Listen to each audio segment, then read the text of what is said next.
मानण्यात नाही, सुख हे मिळविण्याची गोष्ट नाही, सुख हे देण्यात आहे. कारण इथे निसर्गाचा नियम आहे. हा जो निसर्गाचा नियम आहे, म्हणजे काय नियम आहे? निसर्गाचे नियम अनेक आहेत.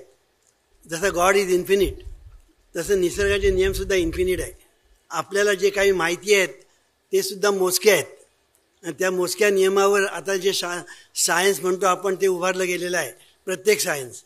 तर सांगायचा मुद्दा असा की हे निसर्गाचे जे अनेक नियम आहेत त्या नियमांचा एक राजा आहे. जसा गरुड हा पक्ष्यांचा राजा, सिंह हा प्राण्यांचा राजा, आंबा हा फळांचा राजा, तसा निसर्ग नियमांचा राजा म्हणजे law of reciprocal relationship based on the cosmic law of action and reaction. हा जो एक लॉ आहे, निसर्गाचा नियम आहे, त्या बेसवर आपलं सगळं जीवन चाललेलं आहे. Reciprocal relationship based on the cosmic law of action and reaction. क्रिया आणि प्रतिक्रिया एक, आणि रेसिप्रोकल रिलेशनशिप म्हणजे आपले एकमेकांशी संबंध, ह्या दोन्हींचा संबंध सतत येत असतो. आपण एकमेकांशी संबंधित येतो निरनिराळ्या कारणावरून, निरनिराळ्या परिस्थितीत, निरनिराळ्या वेळी, निरनिराळ्या स्थळी आपण एकमेकांशी संबंधित असतो. अगदी लांब राहणारा माणूससुद्धा आपल्याशी संबंधित असतो. इराकमध्ये युद्ध झालं, तेल महागलं, त्यामुळे त्याचे परिणाम हिंदुस्थानवर भोगावे लागले. कुठेही काय झालं त्याचे परिणामसुद्धा आपल्याला भोगावे लागतात. म्हणजे आपण फक्त जवळची माणसाशी जोडलेले असं नव्हे, आपण संबंध जगाशीच जोडलेले आहोत, हे गोष्ट पहिली लक्षात घेतली पाहिजे. आणि दुसरी म्हणजे अशी की ॲक्शन अँड रिॲक्शन, तुमची जी ॲक्शन आहे त्याप्रमाणे रिॲक्शन होत असते. म्हणून ॲक्शन करत असताना तुम्ही काळजी घेतली पाहिजे की रिॲक्शन काय होणार त्याची विचार करण्याची गरज नाही, काळजी करण्याचं कारण नाही. पण ॲक्शन करताना आपण जर तिकडे चूक केली तर रिॲक्शन तुम्हाला चुकीचीच मिळणार, हे आपण पहिलं लक्षात घेतलं पाहिजे.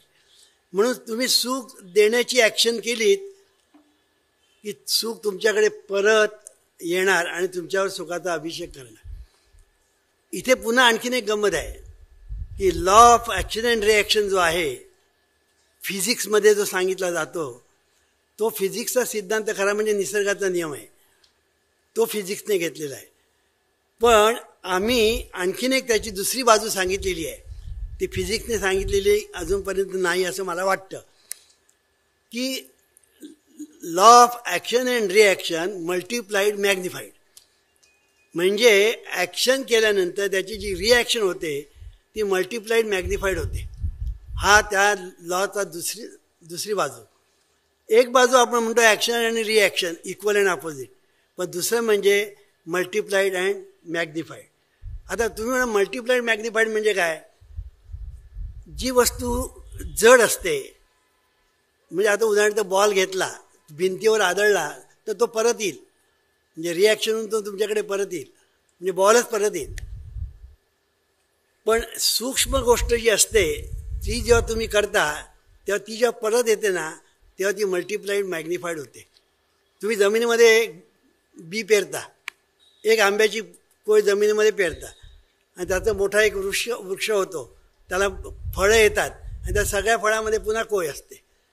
म्हणजे एक बी आंब्याची कोय केवढा विस्तार त्याचा होतो हे जर आपण जर पाहिलं तर आपल्या ध्यानामध्ये येईल की आपलं हे जे जीवन जे चाललेलं आहे त्याच्यामध्ये ॲक्शन रिॲक्शन मल्टिप्लाइड मॅग्निफाईड हे होत असतं. जिथे सूक्ष्म गोष्ट असते तिथे मॅग्निफाईड मल्टिप्लाइड आहे. म्हणजे तुम्ही जर सुख दिलं तर ते सुख तुम्हाला मॅग्निफाईड मल्टिप्लाइड होऊन येतं, आणि दुःख दिलं तर ते मल्टिप्लाइड मॅग्निफाईड होतं. म्हणून आज जगामध्ये दुःख मल्टिप्लाइड आणि मॅग्निफाईड झालेलं आहे. याचं कारण हे आहे. म्हणून सुखबाधा दवा पाडे दुःख पर्वत आहे एवढे असं जे म्हटलं आहे की एकमेकांना आपण सुख देतच नाही, आपण एकमेकांना ओरबडण्याचा प्रयत्न करतो. मगाशी मी सांगितलं माझं ते माझं आणि तुझं ते माझं, अशा तऱ्हेने आपण एकमेकांना ओरबडण्याचं काम करतो. एकमेकांकडून आपण दुसऱ्यांकडून घेण्याचा प्रयत्न करतो, त्याला लुटण्याचा प्रयत्न करतो. त्याच्यातून परिणाम असा होतो की हाही दुःखी होतो आणि बाकीचे पण दुःखी होतात. म्हणून जगामध्ये तुम्ही जर पाहिलं तर जग जे चाललेलं आहे ज्या तऱ्हेने तुमचं आमचं जीवन जे चाललेलं आहे, रामायण बघा, महाभारत बघा, सगळीकडे तुम्हाला ॲक्शन रिॲक्शन सापडेल. सगळीकडे ॲक्शन रिॲक्शन. इतकंच नव्हे तर मल्टिप्लाइड मॅग्निफाईड हा सुद्धा तुम्हाला अनुभव त्या ठिकाणी येईल. म्हणून तुमच्या जीवनामध्ये सुखाचा पर्वत व्हावा आणि दुःखाचा जव व्हावा. का सुख पाहता जवापाडी दुःख पर्वत आहे एवढे, की दुःख छोटं आणि सुख मोठं असं व्हायला पाहिजे असेल तर सुख द्यायला शिका. आणि सुख तुम्ही द्यायला शिकलात ना की तुमच्या सुखाला पारावर राहणार नाही, पारावर राहणार नाही. आता सुख द्यायचं की न द्यायचं तुम्ही ठरवा, कारण तूच आहेस तुझ्या जीवनाचा शिल्पकार. सुख तुम्ही म्हणा बाबा सुख द्यायला आमच्याजवळ सुखच नाही तर आम्ही आणायचं कुठून, ही गोष्ट चुकीची आहे. आपल्याजवळ सुखाचा सागर आहे, आपल्याजवळ सुखाचा सागर आहे, आनंदाचा सागर आपल्याकडे आहे, पण तोच आपल्याला ठाऊक नाही. म्हणून डॉक्टर मर्फी एके ठिकाणी म्हणतात, infinite riches are all around you if you open your mental eyes and behold the treasure house of infinity within you. There is a gold mine within you from which you can extract everything you need to live life gloriously, joyously and happily. However, people are sound asleep about this gold mine of infinite intelligence and boundless love within themselves. असं म्हटलं. हेच ज्ञानेश्वर महाराजांनी वेगळ्या तऱ्हेने सांगितलेलं आहे. पाहे पा दूध पवित्र आणि गोड, पासी त्वचेचे या पदरा आड, ते अवेरून गोचिड काय अशुद्ध न सेवी. आणि शेवटी म्हटलेलं आहे, तैसा हृदयामध्ये मी राम, असता सर्व सुखाचा आराम, की भ्रांतासी काम विषयावरी. असं म्हटलं आहे. त्यांनी म्हटलं आहे वेगळ्याप्रमाणे, पण सांगायचं होतं तेच. तैसा हृदय सर्व सुखाचा आराम, सर्व सुखाचे आगर बाप रखुमा देवीवर. आपण अभंग म्हणतोय की नाही, रूप पाहता लोचनी सुख झाले होत, पण म्हणताना आपण भजन करतो, सुख पाहता लोचनी सुख झाले हो साजरी, तो हा विठ्ठल बरोबर, तो हा माधव. सुखाचे सागर. अरे पण तुला अर्थ काय समजला? सुखाचं सागर आहे तुझ्या हृदयामध्ये म्हणजे काय, आनंदाचा सागर आहे म्हणजे काय, हृदयात देव आहे म्हणजे काय. आता हृदयात देव आहे, हृदय तर आपलं एवढं, मग त्याच्यात देव कसा आहे हा प्रश्न तरी कधी पडलाय तुम्हाला? हे मला हे सांगायचं आहे की आपण विचारच करत नाही. आपल्याला जी विचारशक्ती दिलेली आहे ना त्यालाच बुद्धी म्हणतात. बुद्धी म्हणजे काय, विचारशक्ती. पण आपण विचारच करत नाही. कोणी काही एखादा बुवा बाबा सांगतो माझ्या मठाला भेट द्या नाहीतर तुमच्यावर संकट येतील, हे आपले बायका मुलांना घेऊन त्या मठाला भेट देतात. कोण काय सांगतो तुम्ही 16 सोमवार करा, बायका 16 सोमवार करतात. कोण सांगतात शनिवार करा, शनिवार करतात. तो काय सांगेल ते करतात. काही होत नाही, काही होत नाही. आणि झालं ना तर योगायोग असतो. तो क्वचित कधीतरी होतं पण तो योगायोग असतो. हे मला सांगायचा मुद्दा का, हे असं चाललेलं असतं. आता नवसाला देव पावतो म्हणतात ना, नवसाला देव पावतो, पण नवसाला देव पावला नाही असे लोक किती आहेत आणि पावला असे लोक किती आहेत ह्याचं जरा गणित करा ना. एक गोष्ट सांगतो. एका देवळामध्ये अशा छोट्या छोट्या घंटा लावलेल्या होत्या. आणि त्या घंटा काय सांगतात की ज्याच्या नवसाला देव पावला त्यांनी त्या ठिकाणी एक छोटी घंटा लावलेली आहे, असं त्या ठिकाणी घंटा लावलेल्या होत्या. एक साधू असा फिरत फिरत फिरत फिरत त्या देवळाकडे आला आणि देवळामध्ये आतमध्ये आला. तिथे तो तिकडे पुजारी बसला होता. त्या पुजारीने बघा साधू महाराज या घंटा बघितला का तुम्ही? तो म्हणाला हो बघितला ना. काय झालं त्याचं? म्हणजे या सगळ्या घंटा आहेत. हा देव म्हणजे अगदी जागृत आहे, हा देव म्हणजे अगदी जागृत आहे. काय करतो? नवसाला पावतो. कळलं की नाही? त्यांनी सांगितलं ह्या ज्या घंटा आहेत ज्यांनी लावल्या त्यांना देव पावला, पण हा देव ज्यांना पावला नाही त्यांनी जर इथे घंटा लावल्या असत्या ना तर या घंटानं जागाच उरली नसती. म्हणजे याचा अर्थ असा, 1000 लोक जेव्हा रांगेत उभे राहतात, नवस करतात, त्यातल्या एखाद्याचं कुठेतरी पुण्य फळाला आलेलं असतं, त्याचं काम होतं, त्याला वाटतं ह्याच्यामुळे झालं. अरे मग बाकीच्या अनेक लोकांना नवस पावला नाही, नवसाला पावलं नाही, त्याचं काय, त्याचा कोणी विचारच करत नाही. हे मी का सांगतो आहे की आपण विचार करणं नावाची गोष्ट आहे, विचारशक्ती नावाची गोष्ट ती आपण करतच नाही. म्हणून मुलींची लग्न करताना विचार, तो मोठा विषय आहे की मुलींचं लव्ह मॅरेज मोठा विषय आहे. आता थोडा टच करतो त्याला, कारण मगाशी बोललो पण टच केला फक्त. गंमत अशी आहे की लव्ह मॅरेजेस आता ते एक फॅडच निघालं आहे, कळलं की नाही. लव्ह मॅरेज म्हणजे काय, जरा एकमेकांकडे पाहिलं डोळे बघून की लगेच प्रेम बसतं, कळलं की नाही. म्हणजे त्या प्रेमाला काही अर्थच नाही. बाबा हा मुलगा कसा आहे, ह्याला व्यसन आहे का, हा स्वभावाचा चांगला आहे का, हा शिकलेला आहे का, घरची परिस्थिती काय आहे, याचे संस्कार काय आहेत, काही बघत नाही. कोणालाही हात धरतात आणि पळून जातात आणि पश्चाताप करतात. कळलं की नाही. म्हणजे अरेंज मॅरेजेसच्या बाबतीमध्ये तो प्रकार, इथे हा प्रकार विचारच करत नाही मुली. त्यांना म्हणजे मॅरेज म्हणजे त्यांना खेळ वाटतो, पण हा विस्तवाशी खेळ असतो हे त्यांना ठाऊक नाही, हे त्यांना ठाऊक नसतं. आणि म्हणून स्त्रियांशी हितगुज म्हटल्यानंतर या मुलींना, इथे ज्या तरुण मुली आहेत त्यांना मी हेच सांगेन की बाबा रे, प्रेम काही खोटं नाही, प्रेम आहे, पण प्रेम ही गोष्ट अलौकिक आहे आणि प्रेम करणारी माणसंसुद्धा अलौकिक असतात, हे लक्षात ठेवलं पाहिजे. पण मग ते म्हणणं आम्ही अलौकिकच आहोत, आम्ही प्रेम करतो, असं ते म्हणणारच, मला माहिती आहे म्हणणार. ते अलौकिक असतं कुठपर्यंत, जवळ लग्न होत नाही तोपर्यंत. एकदा लग्न झालं ना की मग कळतं की प्रेमाचे सगळे रंग उडून जातात आणि माणूस शेवटी त्याचं जीवन उद्ध्वस्त करून घेतो.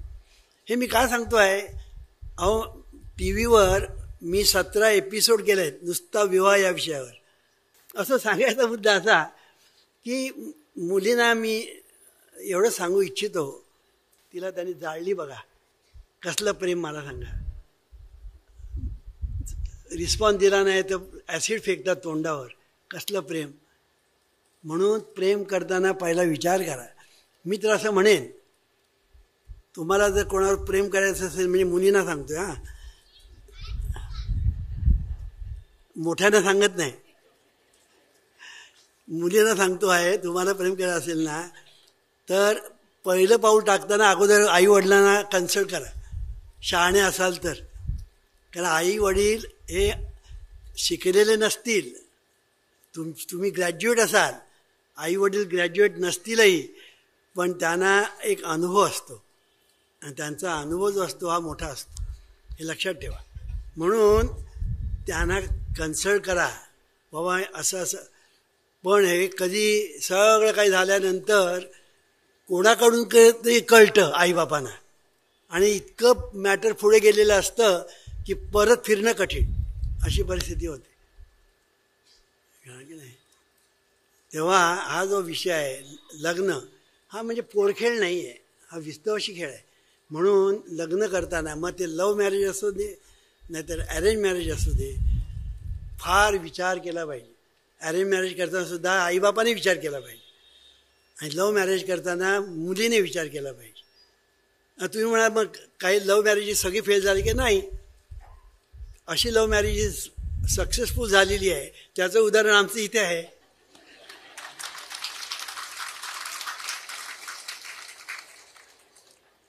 बासष्ट वर्ष झाली लग्नाला,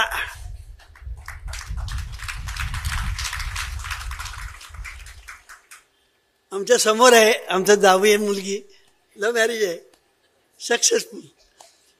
सांगायचा मुद्दा असा, लव्ह करून नये असं माझं म्हणणं नाही, प्रेम करावं पण विचार करून, कारण शेवटी तुम्हाला जगायचं आहे, कळलं की नाही. आम्ही ज्या बिल्डिंगमध्ये राहत होतो दादरला, त्याच्या तर पहिल्या मजल्यावर एक क्रिकेटर राहत होता, नाव सांगत नाही, चांगला क्रिकेट खेळणार, सेंचुरी मारणार, कळलं की नाही? तेंडुलकर नाही हा, नाही तर तुम्हाला वाटेल. आणि तो आता हयात पण नाही आहे. तर त्याच्या खेळावर प्रेम करून एका मुलीने लग्न केलं, इंटरकास्ट. आणि तो मुलगा अत्यंत चिडखोर, संतापी, हातात काय असेल ते मारणारा, बायकोला मेंटली हॉस्पिटलमध्ये टाकावं लागलं. हे मी का सांगतो आहे? खेळावर प्रेम, सौंदर्यावर प्रेम, संपत्तीवर प्रेम, पैशावर प्रेम, एखाद्या मुलाचा मंत्र्याचा मुलगा आहे म्हणून त्याच्यावर प्रेम, अशा भानगडीत पडू नका. वास्तवात स्वीकारा.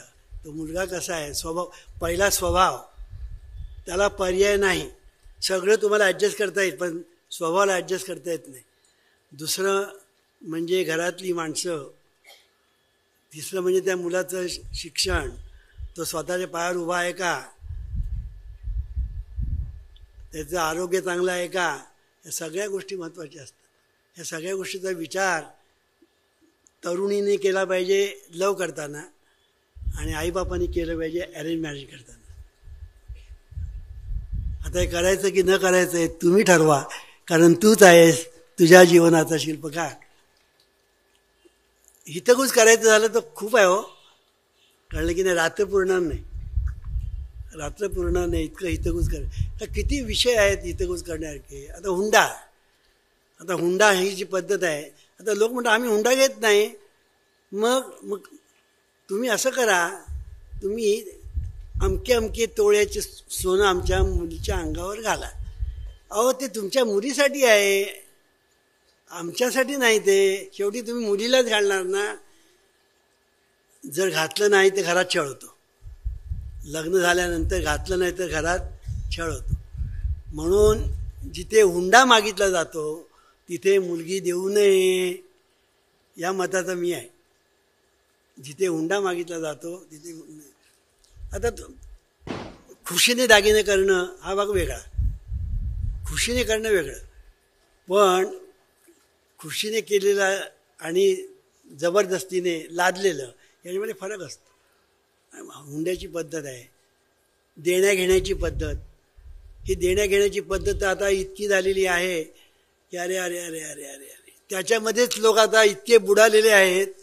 कोणी किती दिलं लग्नाच्या वेळेला, मग त्याच्यापेक्षा थोडं जास्त देऊया, कळलं की नाही? त्याने जर 500 रुपये घातले तर आपण 600 घालूया. मग कसं नाकावर टिचून केलं म्हणून ते पुन्हा वर.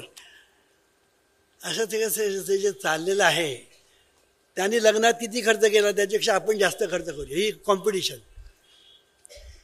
हे जे सगळं जे चाललेलं आहे हे वाईट आहे असं मला म्हणायचं नाही, पण त्याला काहीतरी मर्यादा घातल्या पाहिजेत. आणि या मर्यादा घालण्याचं काम कोणी करायचं? आपण करायचं. म्हणून तूच आहेस तुझ्या जीवनाचं शिल्पकार. हितगुज करायला पुष्कळ आहे.